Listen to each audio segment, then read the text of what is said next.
agree with Alan Greenspan. We ought to just eliminate the debt ceiling. Oh, absolutely. You go. The ability of almost every working American to access more credit than they should have been able to masked the underlying fact that lower and middle class incomes were not rising. That's not a tenable strategy. Isn't now the time to eliminate it? Oh, we've been a long time ago to eliminate it. Let's put aside terrorism. Let's talk only about our own homegrown animals that are patrolling America right now. So it goes down to the simplest thing. Be prepared, be vigilant.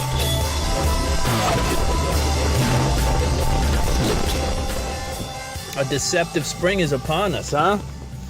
We've got people getting run over in Germany. We've got Assad purportedly gassing people. What's going on in this deceptive spring? I know one thing, right? Those people out there who clung to the idea of global warming, now they must be hiding under the nearest the nearest rock or log. You know, of course it got manipulated to climate change, and we're supposed to believe that too, but I feel like that's a self-explanatory statement myself. Climate change, right? That's like human change. It's like person change. It's like universal change. Everything's changing always. What the hell do you mean climate change? Listen, stop hiding under the bullshit that you initially created, which was global warming, fear-mongering. The world is gonna sweat to death, and all of the peoples and all of the nations and all of the great cities of the world will be underwater. You can't run from that now. The climate is changing. Of course it's changing. How could it not be changing? Do we expect it to stay the same forever? As we hurl through space, through matter that we don't even completely understand, we expect things to stay exactly the same? Just because we want it to, just because it'll do profits good, just because it'll do business well, the little monkey business that we do on this planet. That's all we are. We're little monkeys making profits in one little sector of one enormous... Am I getting ahead of myself? Look, it's a deceptive spring. That's what I bring to you today on the I Am Liberty show. You know what I want to do? Well, let's first talk about what's going on around me. Okay? East Coast. You know what I mean? Inland. Flowers blooming. The green has come back yet again. How come in the wintertime, when you're at your most desperate, when the desperation is at its peak, for those of you who hate winter like I do, when the desperation is at its peak, it's like you don't think that the green will ever return. You look at the desolation all around you, and winter isn't even really that long here in Virginia, but you look around, and I think to myself, will it ever be warm again? Will there ever be blooms on the trees again? Will there ever be green again against a blue sky? And it feels like forever before that can happen. But then here we sit in April, and the crepe myrtles are blooming. The red buds are blooming. The red buds really are an amazing tree that in the spring, I have 3 of them in the front yard, and you know, they're just perfect. They have that perfect pastel color that we all look for in spring. You know, you put them together with a dogwood or something like that has that same kind of cream colored flower. Okay. This is what kind of show it's going to be. I'm just going to forewarn you. I'm going to forewarn you that this is the kind of show it's going to be at. I'm sneaking out. I have very limited time. But what Waltons do with limited time is they sneak to a body of water and fish it. Okay, this weekend didn't work out for me with fishing the way I wanted it to. So I'm getting out in an afternoon trip to go fish below the fall line for migratory species. Now we could talk about migratory river herring if you want. I don't have a problem with that. We could talk about the prospect of catching striped bass down here today, which is I'm also looking forward to. I don't do a lot of fishing below the fall line in the James River. I just don't. It's just not, I'm a walk and sling type of guy. That's what I like to do. I like to stay moving. It's one of the reasons I've struggled so much with hunting. And of course, look, it's April. Turkey hunting is here. I mean, turkey hunting is here. And in fact, I need to get the mouth call out and start warming up with that thing, because I haven't used it in about a year and a half. Now, I plan on sneaking off into the highlands of Virginia, particularly the Highland WMA, Wildlife Management Area, which is a place I've never explored before. But listen to me, it's very simple. You have a wildlife management area where the Bull Pasture River runs through it and turkeys are pretty prevalent. It's pretty simple. I'm going to go look. I'm going to go see.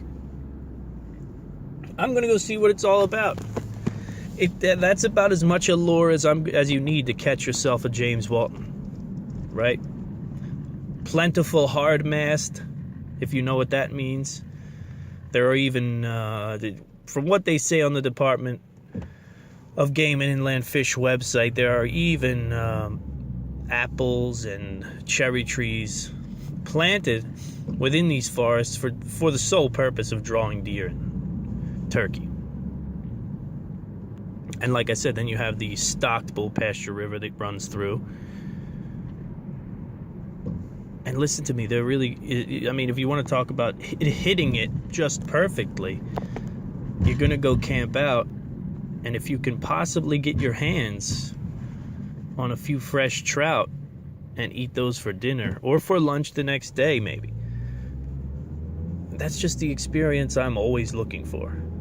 Right now, I'm not 100% sure how that trip's going to go down, but it's going to go down in a few weeks here. I'd like for it to happen with my son in tow, but I don't know how that's going to work out. It may not. I mean, most likely. He loves to camp. He loves to get out into the woods. It's one of those weird things, right? The kids, they love the games. They definitely do. But when you tell them you're going on an adventure, they put it right down. There's no, there's no hesitation. It's not like this quandary, this great question that they have to ask themselves and ponder over. It's like, look, dude, we're going to go on an adventure. Do you want to come? Yeah, I'm going. We're going to sleep out under the stars, and it's literally the highest elevated location in the state of Virginia, which is interesting and exciting. When you look at the sky from a place like that, it's totally different than probably anything most of you listening have ever seen. Maybe not most of you. I forget that I have a unique listening audience. I apologize. Sometimes I feel like I'm talking to the average person, and then I remember that the listeners to the I Am Liberty show are far from the average person. In many ways. Not all good. In many ways, not all good. So we could talk about... I want to talk. That's what I want to do. I don't want to pinpoint any one thing. There's no goals set here, nothing that I want to do more than I don't want to do. No, I just want to talk with you. That's what I want to do on this ride to the fishing hole and back. I'm working on a 5 to 6 piece podcast on the 21st Century Man, which I recorded the first 2 sections on the way home from Pennsylvania. Great. I recorded a section on sex, which was good, but wasn't good enough. So I think I'm going to redo that section. Then we got a section on marriage, a section on children. Like I said, being a man in the 21st century, it's a wholly different experience, like never before. Right? For the longest time, man was king.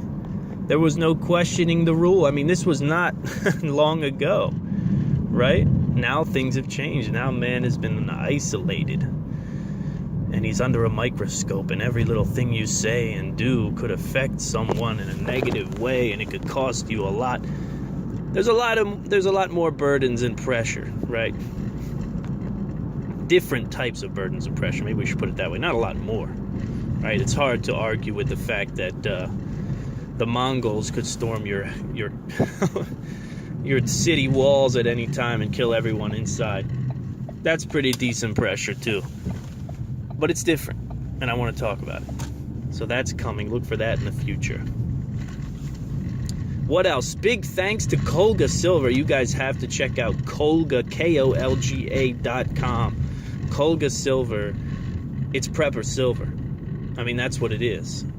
They're taking on something that is very important for you to know is available for the listeners of the I Am Liberty Show. If you have a product or a service, I have toiled and toiled and toiled to come up with a way that I can be the most effective with everything that I do in this prepper and survival market.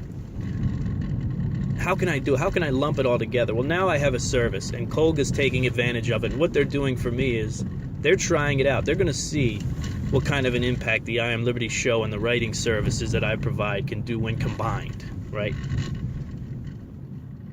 So they are our sponsor for today's show. Very proud to have them, too. I saw their product thanks to David Jones, the NBC guy, the man on Prepper Broadcasting on Saturday nights. You can check his stuff out. He's got a great podcast up there at prepperbroadcasting.com every Saturday. He mentioned these guys on one of his shows, and I said, oh, let me check them out. You know, I like it. I'm a fan of silver. I am. I'm not ashamed to say it. I'm just as much a fan of a silver bar for just in case the world comes to an end as I am of a silver coin because it's got a wolf on it. It looks cool, shiny, heavy. You know what I mean? There's just something there with me and silver. It happened. It wasn't supposed to happen. I don't think it was really in the cards, but it just did. You know, this prepping thing takes you... This is a journey, and one day we'll talk about the prepper's journey. That'll be another big show. But there's a difference between There's a difference between everything else and prepping. Prepping is it's a holistic journey, man. It really is. It's not like being a master of bushcraft where it has like not necessarily a beginning and an end, but a very clear set of goals, and you don't go outside of those goals. You know, so in other words, if I'm going to be a master of bushcraft, I'm not really going to add mastering silenced weapons. You know what I mean? Like silenced machine guns and stuff into that repertoire. That wouldn't make much sense, right? Instead, you're going to stick within the woods. Well, when you're a prepper, you don't stick within anything. You're just constantly figuring out what works, constantly exploring new things, new ideas, all that. And then eventually, well, I don't know what happens eventually. Because I'm just on the path, just like you guys. I'm just walking the path. But the reason I bring it up is because it brought me to silver. And if I hadn't been into prepping, there's no way I would have said, hey, I'm going to buy some silver coins. I really go out here and buy some silver. Would never happen. Never in a million years would happen. So these are just important things to understand. You know. Let's see if I don't know if I got a parking spot up in this place or not. But then again, I do have other places that can be parked. No, I do not. Lovely. The angler never gets his way in the parking department. I will tell you that much. Can I fit in here? I think I can fit right here. This is not reserved.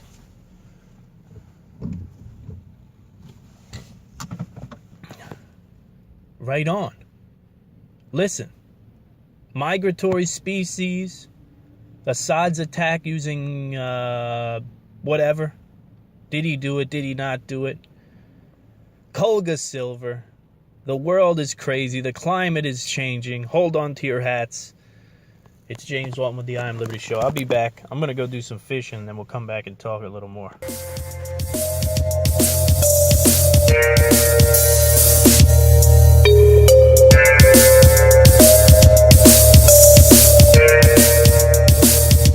Windy. God, the wind.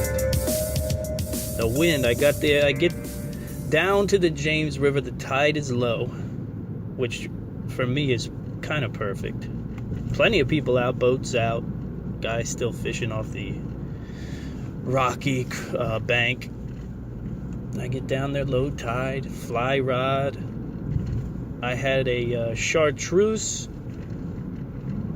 with chartreuse dumbbell eyes and a white marabou tail. I guess it's basically like a woolly booger without the hackle. It's just kind of a minnow imitation. You know, some kind of a tractor minnow imitation, really is all it was. Nothing. Nothing. Nothing on the fly rod. I talked to some guys who were fishing on the opposite side of the island I was on, and one of them had some luck. The other guy was noticeably angry that he had no luck. Because when they approached me, the two of them, I said, hey, how did guys have any luck down there? And the one guy just pointed to his friend who caught all the fish. I've been on both sides of that fishing pole before. I know the feeling. But the story doesn't end there. It actually gets pretty hilarious. Well, if you're a fisherman, I don't know. Fishing has this way of surprising you every time you go out, no matter what. So after about a half hour, an hour of fishing with the fly rod, I went to a few different spots. There's a part of this big long bridge that really helps to suck your line under and suck it deeper into a deep hole. And I found that spot one time by accident, just fly fishing. And one year I absolutely devastated the shad and the gizzard shad in that hole. I think I caught about 10 gizzard shad and like a handful of maybe 3 to 5, I can't remember, regular shad. And it was a ball. I mean, I had a ball. You know what I was fishing? The matuaka. If you're, I don't know if you even know what that is, but it's a little green streamer bass imitation, it looks like to me. The matuaka, I think it's called. Killing them, having a ball. This year, very different. I talked to a guy who was also spin fishing and fly fishing on my way out, and he said that it was pretty bad. It was pretty bad this year. He said he's been out a lot. You know, the thing about shad fishing and migratory, well, shad fishing in particular, it's kind of, what do you call it? I mean, it's kind of like a sideshow, something like that, you know? It's like an opening day type of thing. An opening day trout season, right? Millions of people out, all hitting the water with baits. You're not, excuse me, you're not out there to figure a fish out or to find a fish or to sneak up on a fish and really get it. It's just, you know, if you get your bait in front of its face, 9 times out of 10 it's going to bite. So I retired the fly rod. I walked back to the car, put the fly rod away. It really was nice to warm up with that thing early in the season, though. I will be honest, to get the fly rod out early and really start flinging some heavy bugs with it, because what's coming next is fly rod in the ponds for bass. And yeah, that's when the fun begins. But I get the spinning outfit out. I'm using a something called a Max Catch right now, which is actually kind of a good rod. I really like it. It's called a Visor. I get this thing out, gold spoon. I went super traditional. Gold spoon, Max Catch, 4-pound test. And I'm flicking this thing underneath a bridge. And I keep getting, there was some kind of vegetation on the bottom that kept grabbing me. There were some sticks that kept grabbing me too. And that was fine. I didn't mind. I wanted to bounce. Because of the wind and because of the fast water that I was fishing, I wanted to really just kind of almost jig the spoon. I wanted it to just bounce off the bottom, hold my rod tip high, and feel every little bounce. You know, I wanted to feel it. So, as that went on, I hooked the trees a couple times, you know, that type of thing. You know how it goes. Fish in the bottom with something heavy. And for those of you out there who are fishermen, I will tell you, when I was little, getting snagged used to mean a lot to me, and I used to feel like a loser when I would snag. Now when I snag, I feel really good about snagging, and it makes me feel like I'm where the fish are. Because the most effective bit of fishing that you can do is jigging. That's by far the most effective technique. 90% of my biggest and best catches came from jigging. Maybe at 99. Probably 99%. So, I like to be on the bottom. You know, I like to be right around where disaster strikes. And I was doing that with this spoon. And I hooked a monster fish that I thought was a log. I mean, I pulled him up. I first had something. You know, he must have been hiding in this brush because he hit it, and I didn't really feel the hit, but I lifted up and I felt that pull that feels like you have hooked something that you're probably going to have to forfeit your outfit on, right? You're going to have to forfeit your rig. That's it. I got to cut the spoon off, tie a new one on, or bust it off, whatever. I can't get it back. And then I felt that big fish pull, you know, not a spastic little fish kind of, you know, how they almost vibrate. A spastic little fish will almost vibrate your rod. When you hook a big, nice fish, it just lays weight on your rod, and you go, oh man, I hope this 4-pound test, I hope this 4-pound test is going to hold up. So this thing lays the weight on me. And for about 1.5 to 2 minutes, I just gave line and just kept in touch with this fish because it was so strong. And I said, it's got to be a shad. It has to be. It has to be a big shad because of the fact that, I mean, it is going. It's going with all its might. And I knew I had a big, I mean, you know. So I start pulling this thing in. I start seeing brownish color. I said, what the freak? I got a big catfish on now. My mind changed. You know, I thought maybe I had hooked a flathead catfish because they're prevalent, not in that part of the river, but they are in the river. And I said, maybe, you know, one of the best live baits you can use for those is the bluegill, right? The live bluegill on a slip sinker type of thing. And I said, okay, I got this flathead. Cool. I don't have a problem with it. Flathead catfish are really cool looking. I said, let's get him in. We'll get him off and see if we can get a shad. Then then it gets even closer, and it's got the big scales on it like a shad. And I said, maybe this little fricker is a shad. Maybe I do got just a massive shad on here, you know, because they can get big. You can get nice size shad. And I'm yanking this thing in, and I see it up close, and I see the golden color to it, and I said, you got to be kidding me. It was about it had to be about a 4 to 5 pound carp. Oh, at least a 4 to 5 pound carp that hit my spoon right in the face. I mean, it was hooked right in the face, almost hooked in the mouth, which with a carp is crazy to even think about. Hooked right in the nose, right above the mouth. And I said to myself, this is fishing right here. This is what it's all about. I didn't want a carp. No, but I mean, I never go out with the intention of catching a carp. Now, that might change. Because that carp fought like a shark. I mean, it felt like a shark was on the other end of the line. It was a battle. And I enjoyed it, I'll be honest with you. Yeah, I took a few more casts after that, and then I said, you know what, it's not going to get much better than that today. Let's phone it in. Will I get out for shad again? Probably not. Probably not, to be honest with you.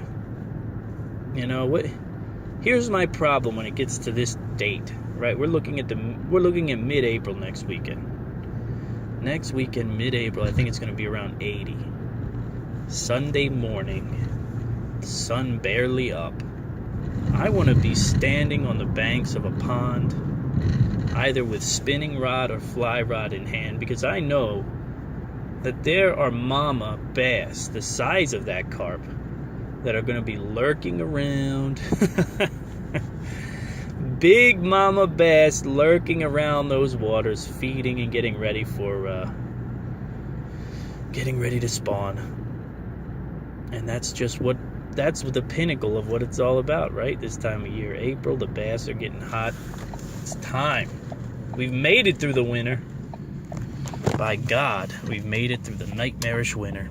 Now, I don't want to end this podcast on this note because, well, maybe I do. I don't know. What do we got? Can't be much. I don't think it's long enough. I think we need, when I come to bat, I always come to bat with several topics, and one of them I didn't discuss.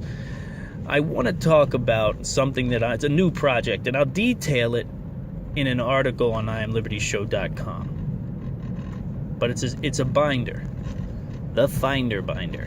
It's a binder And I want to talk to you about what it's filled with, because it's all about emergency preparedness. It's about the bug out. It's about, it's about a lot of different things.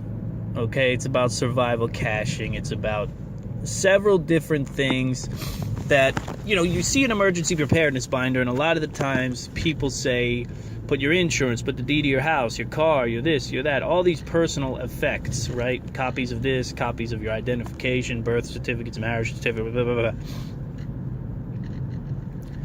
Well, in my opinion, that's all very important. But there are other things that need to go in that emergency preparedness binder too, like, what is the response? Now, this is very, maybe, I don't know. Maybe this is very rare, maybe it's not. You may know how to react if one day there's a nuclear bomb or a nuclear accident that happens near your home, near enough that you have to worry about fallout. Okay? But does your family? If you're at work and you've got to get home either through the fallout, or you've got to wait it out in the shelter at your work, does your family know how to react? Who knows how to react? Do you know how to react? So things like how to react to a nuclear disaster should be in that binder, so you can it's not something you're going to call on all the time, You're not going to say, well, this is the protocol.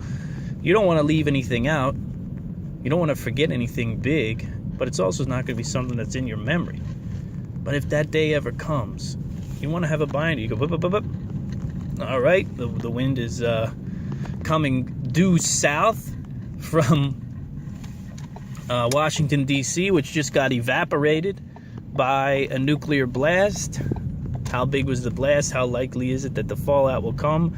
I have my emergency radio. We'll find out what the word is. And then if you find out, to be honest, it's not only is it unlikely that Washington would get hit by a nuclear bomb, but according to the experts that I know, it would be nearly impossible for the plume of radioactive material to make it to Richmond, and maybe even Fredericksburg.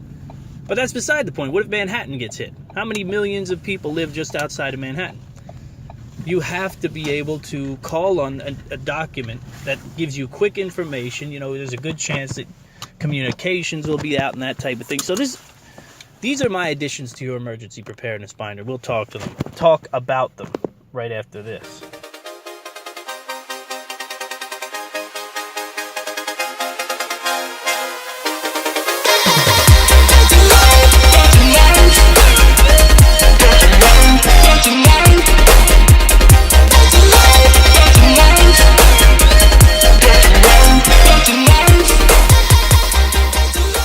Too rich.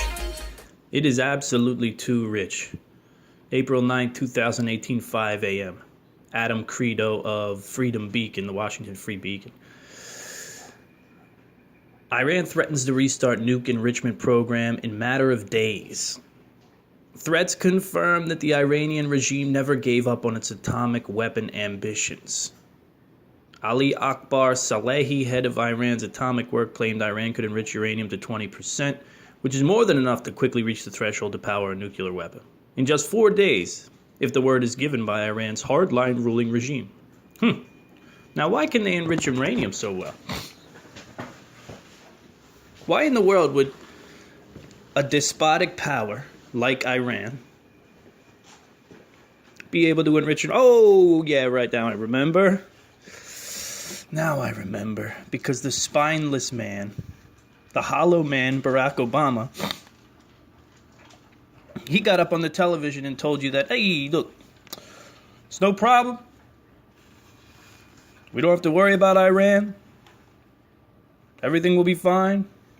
We're going to investigate their uranium enriching abilities. We're going to give them billions of dollars. And we're going to give them the freedom to enrich uranium. Here we sit. Now, what's going on with Obama? What's going on with the man who told you that this wouldn't happen, that this would be fine, that they just wanted a way to power the country using nuclear power? That's what they wanted. They don't want to make nuclear weapons. They don't want to kill people. Even though they say they want to kill people, even though they say they want to wipe Israel off the map, wipe America off the map, they won't actually do that. Well, news comes out today and says, you know what, we want to do that now. We never stopped wanting to do that, and your stupid-ass president fell for it. He fell for it. He couldn't tell us no. And you wonder why he couldn't tell them no. You know, why? Why? What's the deal? Now, I don't know if you know this, but Barack Obama is still pouring salt in the wounds of America. And one of the ways he did it more than ever. In recent days, well, not recent days, maybe a year old now, this news, he got a $70 million book deal from one of the major publishers. Let me repeat, a $70 million book deal. 70 to write a book. Okay? Now, if you... I don't have the time to sit here and investigate the backdoor dealings of that publishing company. No, I don't have the time. But I would not be remotely surprised to find that perhaps something of a payoff has happened with a $70 book deal. And one of the many things that the radical president put into place, right? The race war that he created, the division in the nation that he created. Whether blindly or purposefully, it's hard to tell, right? Whether he thought he should be the orator for disgruntled black people in the nation, and he thought that would go well by, you know, rather than offering a message of hope, offering a message of it's the white guy's fault. He thought that would go well. That didn't go so well. Giving a despotic regime like Iran... We don't have to go down the list. We know what the man did, right? He had La Raza in the White House. It was a free-for-all. And it was terrifying. It was a terrifying time. It was a terrifying time. And you look around the world and you see this poor leadership. You see it everywhere. You see the Muslim mayor of the UK. The once proud UK. I don't know what the UK is anymore.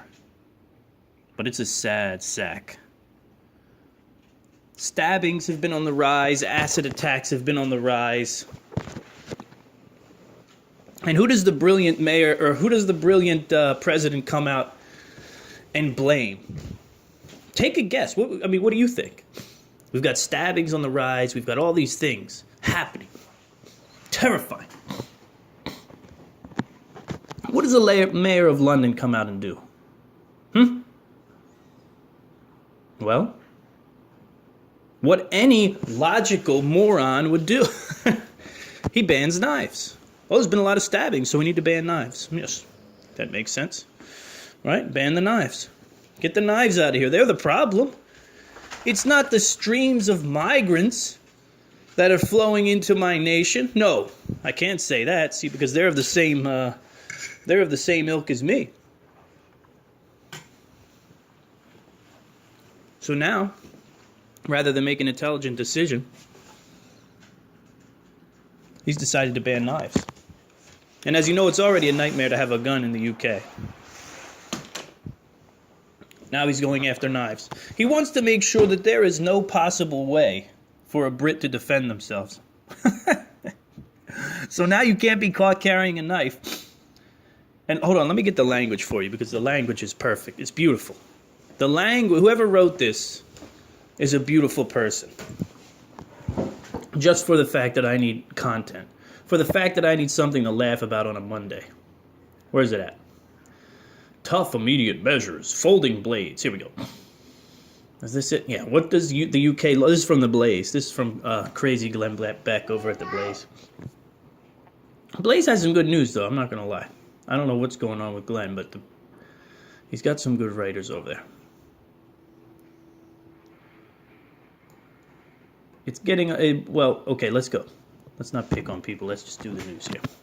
According to the United Kingdom law, it is illegal for any UK resident to carry, here's where it gets good, quote, without good reason, a knife with a folding blade larger than 3 inches. Using a knife in a threatening way is also illegal. Folding blades do not include pocket knives and multi-tools according to the law. Knives that have a lock are completely illegal to carry in public. Adults found guilty of violating the knife laws are subject to 4 years in prison. So they're instilling a sort of stop and frisk policy. You know, maybe good, maybe not.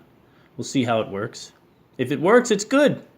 It's an ugly thing to have to do, but when people are getting stabbed on a regular basis and you don't want to address the issue... See, this is the problem. This is the problem with the gun control. This is the problem with knife control. Instead of addressing the true issue about what's going on, really sitting down and saying to yourself, you know, maybe bringing all these people in who don't speak the language and differ incredibly, culturally speaking, throwing them in slums, giving them very little opportunity and telling them, welcome to the UK, you're a non-citizen. And maybe you don't deserve to be a citizen, or maybe, you know, it's not the responsibility of the people of London to harbor immigrants and take care of them with their tax money. I mean, none of this was thought out. We just took them in. Just take them in. Who cares? Just take them in. Who cares if they stab up soldiers in the streets? Who cares if they throw acid at people? Who cares? If it all goes wrong, we'll just ban the knives. We'll ban the guns. We'll ban the knives. We'll ban the bats. Until the only people who have them are the crazy, the unhinged, the evil, the criminal. And they know for sure that the once proud Brit has nothing to protect himself. It's the reality. What are you going to do? You're going to throw rocks? You're going to sharpen up spears over there? Oh, it's a day for news, folks. What can I say? I wanted to finish this podcast. I wanted to talk to you about this emergency folder, binder, what have you, that I'm working on, that I think you should work on as well. We're not going to discuss the thing in full because I want to do an article on it and give you pictures of what it is and how it works. But it's my lunch break right now. I started a podcast with you late yesterday on my way to a fishing hole, and now I wanted to finish it.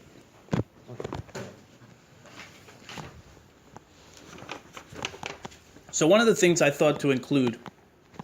Anyway, let me give you the brief overview. A lot of people have an emergency binder, right? Insurance documents, IDs, certificates, licenses, that type of thing. House catches on fire, family has to leave, whatever, evacuation type deal. You grab the binder, you're good. You got your deeds, you got everything. Well, I think it's important that we have a collection of these resources and even different resources to add in there.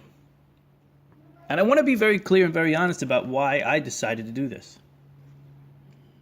Because I could die. You could die. And likely, if you're listening to this podcast, you're probably the person in your household or in your family with the most knowledge about how to deal with disaster. Whether we're talking about hurricane or whether we're talking about EMP attack, Yellowstone explosion, things that could definitely happen in our lifetime. I heard the other day they're talking about drilling holes into the caldera volcano under Yellowstone to let some steam out. What I thought about was them cutting a dotted line for the caldera to explode, to hasten the explosion rather than slow it down. Very scary stuff. But anyway, if one of these crazy disasters happen, or even if a regional disaster happens, you know, like a hurricane and evacuation situation, what if you die? What if the person who knows exactly what to do, exactly where to go, exactly, let me take the reins on this, honey, you listen and you do, and I'm going to lead this ship and we're going to get out of here safe? What if a tree falls on the house and you get killed under the high winds of a hurricane? Or whatever happens. What if you are not available?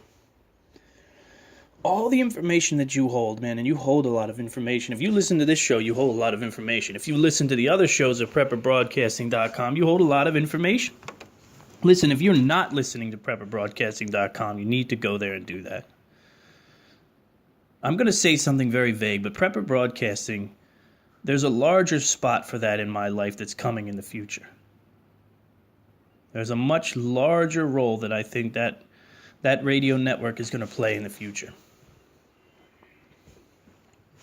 But that's a riddle for another day. What else I want to talk about is what goes into this binder. Right now my dog is sniffing around the chicken coop like crazy. And I'm wondering why. My beautiful Princess Lola is sniffing around the I mean, you want to talk about one of the great dogs of all time. She's a giant Mastiff American Bulldog, brindled all over the body. Big, gigantic head. Little white tip tail. She's taking a poop right now. And she's just a lover girl, man. She is just a baby doll like you wouldn't even believe. But she's over there doing her dog thing and making sure that everything's copacetic. So, resource maps, bug out maps. Right? Everybody knows about the bug out location. Nobody really gives it the time of day. Nobody gives it the due diligence. Right? Yeah, I'm going to grab my bag. I'm going to hit the road. I'm going to get from point A to point B. Okay, well, there's a lot of issues that can crop up from point A to point B. There's a lot of pre-planning. What about the resources in your area? Natural resources. Resources that might be able to be tapped after a disaster. Gasoline, water, lumber, steel, forests, foraging for food. What types of resources are in your immediate area, and how do you get to them? If Google Maps is not available. When you leave your street, what direction would you go to the nearest water resource? Do you know?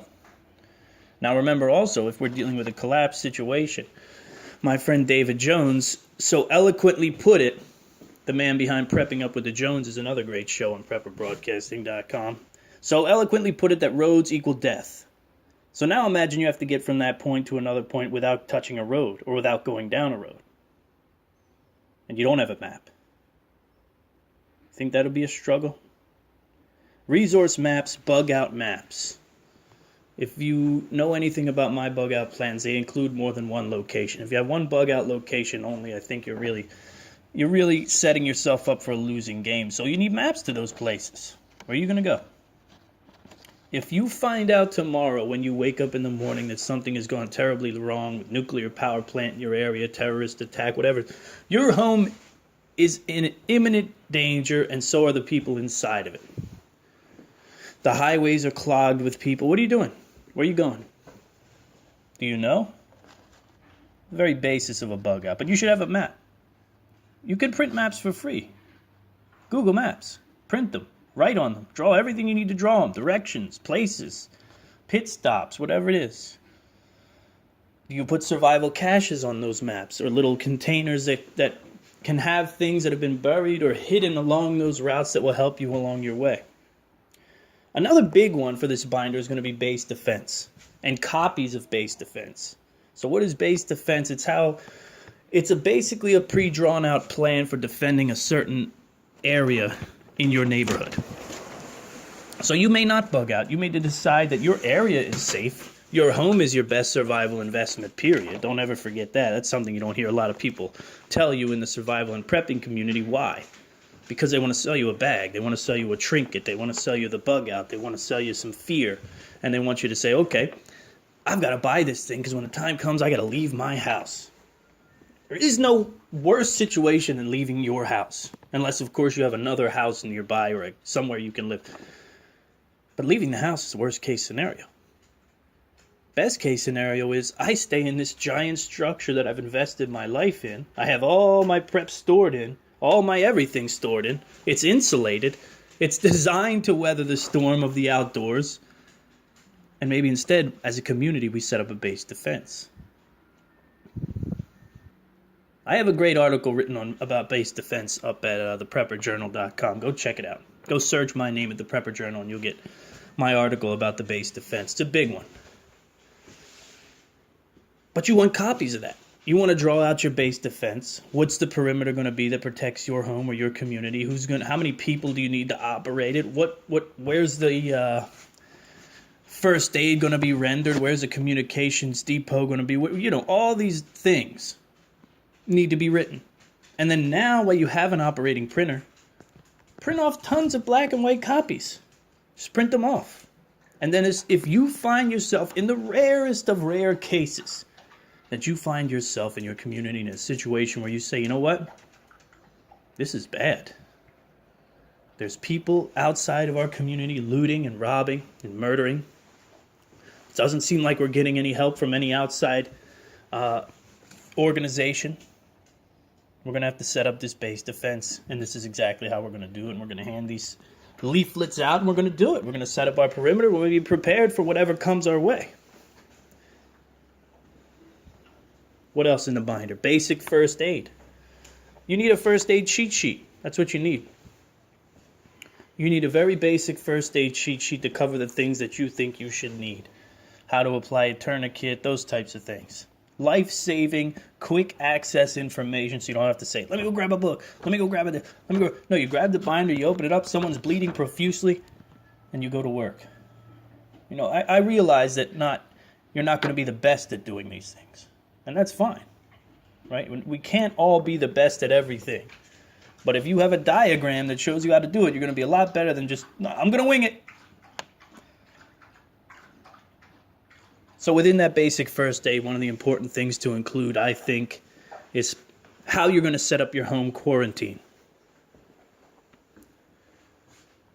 What is a home quarantine?